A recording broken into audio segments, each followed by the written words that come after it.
Hi guys, my name is Frank and this is The Boundless Mind.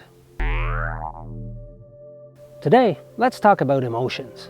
Let's talk about empaths and emotions. Let's talk about our emotions and other people's emotions. Let's play the game I like to call, whose emotion is it anyways? Number one, first very important thing. If you think you're an empath and you're coming here going, I feel all these emotions, I feel all these people, I connect on weird levels with them, I don't know what to do with this, I don't want nothing to do with it. That's not gonna work. The first thing you need to do is accept yourself. Accept that this is who you are, this is how life has decided that your path would go, and now let's embark on that path together. And let's make it not annoying. Let's make it so you can stop suffering, not knowing where to take it. Now believe me, I know where you're coming from. I have been there, and I have other skills myself that are waking up, and they sometimes disturb me, but you know what? So goes life. If I want to serve humanity the way I was meant to be, then I have to accept that it is what it is. So, that being said, the most important skill you can develop is learning what your emotions are. Now, I know you're going like, well, mine, theirs. I'm telling you, I don't know how to tell them apart. That's perfect. That's okay. Take it one step at a time. But important, do not fear what's going to come up, because things are going to come up. They are emotions, and some of them come from your traumas. That leads me to meditation. I will probably say this every video ever, but it's important. What meditation will allow you to do is be able to take a third-person view at you. Like, you'll be able to look at yourself from a third-person viewpoint. Meaning, you have thoughts, you have emotions, they are not you. They are part of you. But there is that you that can actually perceive these things from outside. And meditation actually helps you find that person, find that core you, which is crucial to almost any other spiritual work you will want to do, ever. So, meditate. Please, just try it. Just do it. 1 month, 2 months.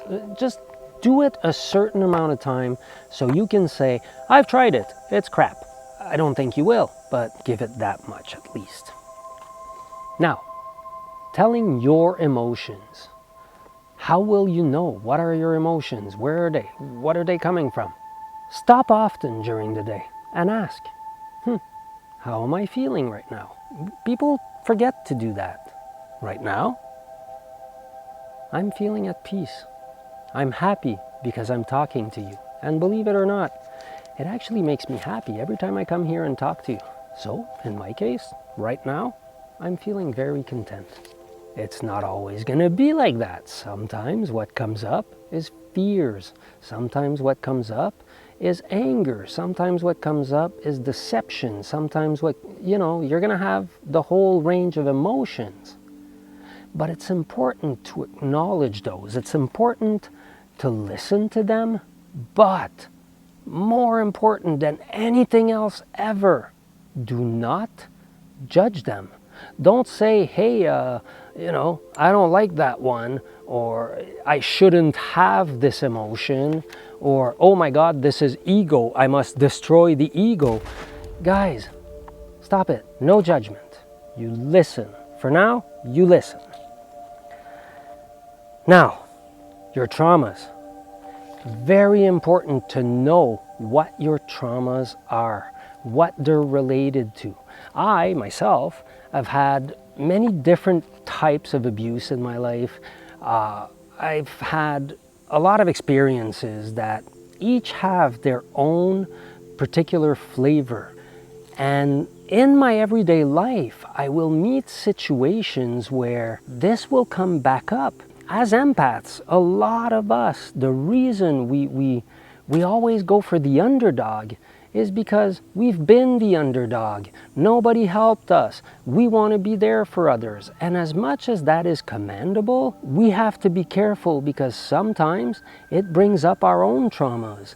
And now we're faced with an emotion that appears to not be ours because it's not attached to how we're feeling right now. It is attached to something in the past that more than likely was similar or had something to do with what we're going through right now, but is not what we're feeling about right now. And that's important.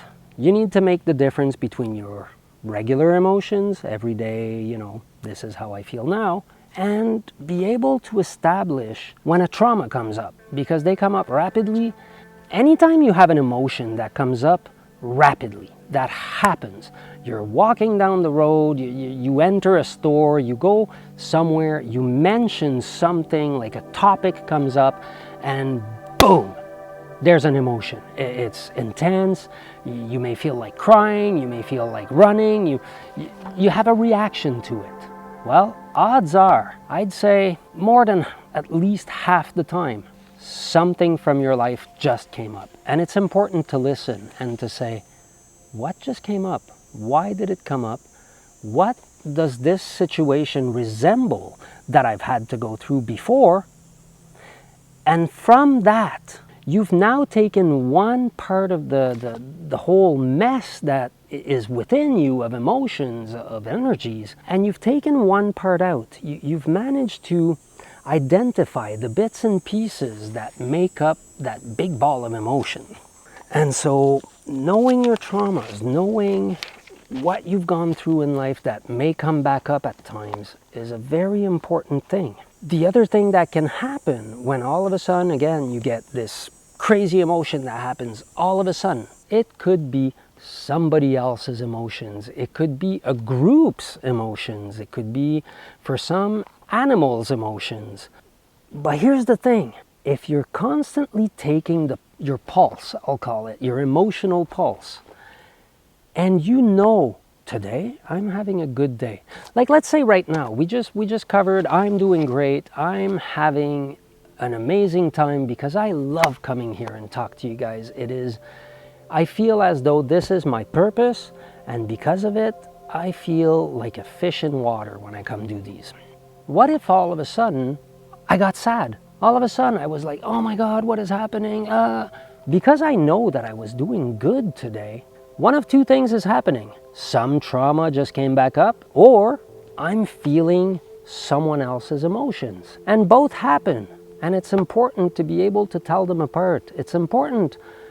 At first, you'll have a hard time telling them apart, but if you at least acknowledge that they both exist, they both resemble each other a lot of times, now you're that much more equipped, you're that much closer to being able to tell them apart. Once that happens, if you see that it's coming from outside of you, well, now it's important to start using those methods that we all talk about to protect yourself. So you will need to shield yourself and you will need to ground yourself. Those are important. If you are, how do I explain, that feeling when you're having a bunch of emotions and you're feeling volatile, you're feeling like you're practically not touching the ground or something, well, that is not grounded. That is the energy of at the very least, air, fire. You're not on earth ground energy. And so what you need to do is immediately ground yourself, give that emotion, give that energy back to earth, back to Gaia, so that she can absorb the energy and she can transmute it. Now, we'll have a video at some point about transmuting. Basic understanding, you're taking something, transforming it into something else. And this is what the earth will do. So don't be afraid. You're not sending You're not sending Earth anything that it can't handle, and it will transform it into something beneficial for us. And so that is a good thing. As for shielding, what you're doing is protecting yourself. Now, on a subconscious level, on an energetic level, people who are suffering, when all of a sudden they come across someone who will help them in some way or another. It can be in a physical way, like you're giving them a hug, you're being there for them. It can be on an emotional way. It can even happen at distance. But if somebody all of a sudden that is really suffering deeply perceives that this person has healing energy, they will subconsciously try to grab as much of that healing energy as humanly possible. They do not mean to hurt you, but because you're an empath, and if you don't have any means of protecting yourself, they will grab too much. You will allow them to leave with most of your energy, and that is where empaths start suffering greatly. And so because of that, shielding, very important. Now, energy channeling, that's another one. You need to learn to channel energies. Again, like I say, grounding, but once you ground yourself to the earth, you can then allow energy to come at you. Somebody has these vibes, you can give them some of that energy, and you can give it with love, and you can give it knowing that you will not deplete yourself. But in order to do that, you need to learn to channel source energy. There are different methods that exist. Reiki is one. I personally work with the Kabbalah and with different methods around the Kabbalah and the Tree of Life in my case. But there are a lot of different ways of handling energetic work. Try to discover some. Try to learn how to channel those energies. The impact it will have on your life is tremendous. It will be immeasurable. So this being said, step one, start meditating so that you slow down, you breathe, you stop, you're able to listen. Listen to what you're going through. Listen to your traumas. Identify them. Identify your triggers for those traumas. Once you've done this, you will be able to tell when somebody is actually trying to grab your energy or somebody needs it, because you know what? I allow people to do it, but there's a difference. I know I can connect to source and I don't have to feel depleted from it. This is what I'm hoping to be able to help you with. I don't want to lie to you. It's not going to be easy. It's actually hard to look at your own emotions. It's actually hard to look at your traumas. Oh, your traumas, those are pretty hard. And when they come back up, they hurt.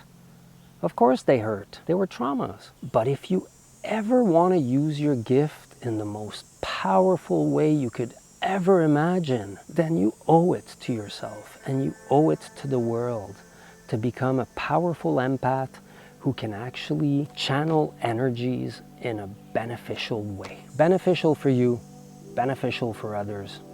So I hope this helped you.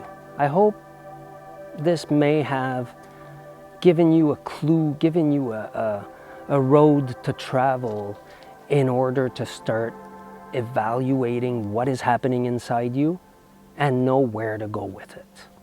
That was my goal today, and I hope I've managed to do it. Now, if I did, or if you liked anything in this video, please, likes are free. Just like the video, let me know, leave comments. If you think I have something to offer, subscribe, hit the bell. I'm here for you, but in order to continue, I need you to be there for me too.